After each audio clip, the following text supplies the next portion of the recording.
नमस्ते सर्वांना. आज नरसापूर केस प्रकरणाबद्दल बोलताना अक्षरशः अंगावर शहारे येत आहे, पण बोलणं का गरजेचं आहे माहिती आहे का?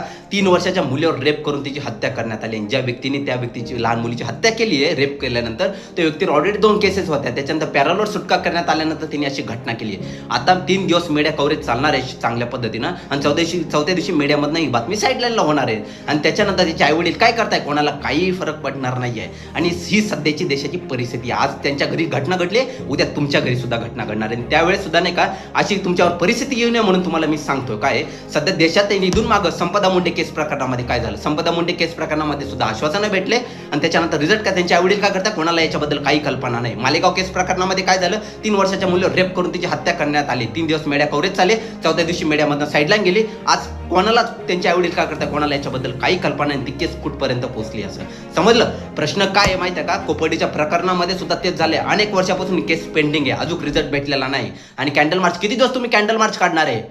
किती दिवस शांततेच्या मार्गाने हे करणार आहे? शांततेने घटनेनं अधिकार दिलाय तिथपर्यंत ठीक आहे, परंतु हे कॅन्डल मार्च किती दिवस काढणार आहे? जोपर्यंत संसदेमध्ये फाशीचं बिल पास होत नाही ना, तोपर्यंत अशा घटना देशामध्ये होतच राहणार आहे. समजलं का? तुम्हाला एकच गोष्ट सांगणार महाराष्ट्रातील सगळ्या जनतेला, तुम्ही ज्यांना निवडून दिलाय, म्हणजे उदाहरण सांगतो, सगळे एमपीज, एमएलए, आमदार, खासदार यांनी कधीतरी पक्ष, सत्ता, विचारधारा ही बाजूला करून देशासाठी एकत्र या, आश्वासन देऊ नका. आणि संसदेमध्ये, राज्य विधिमंडळामध्ये नाही, संसदेमध्ये एक स्ट्रॉंग फाशीचं बिल पास होणं गरजेचं आहे. त्यासाठी लिमिटेशन असणं फार गरजेचं आहे. समजलं?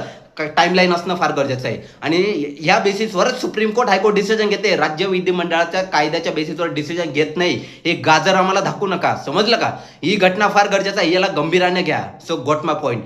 आणि लोकांनी सुद्धा नाही का या गोष्टीचा प्रयत्न करणं गरजेचं आहे. निसर्ग सायलेंट होऊन काय फरक पडणार नाही. आणि आमचं काय आहे, आम्ही तुम्हाला सांगू शकतो, तुम्ही पण प्रयत्न करत राहा. आमच्याकडे आम्ही प्रयत्न करतच राहू, पण तुमच्या भविष्यासाठी तुम्ही डिसिजन घेतले पाहिजे. सो गॉट माय पॉईंट.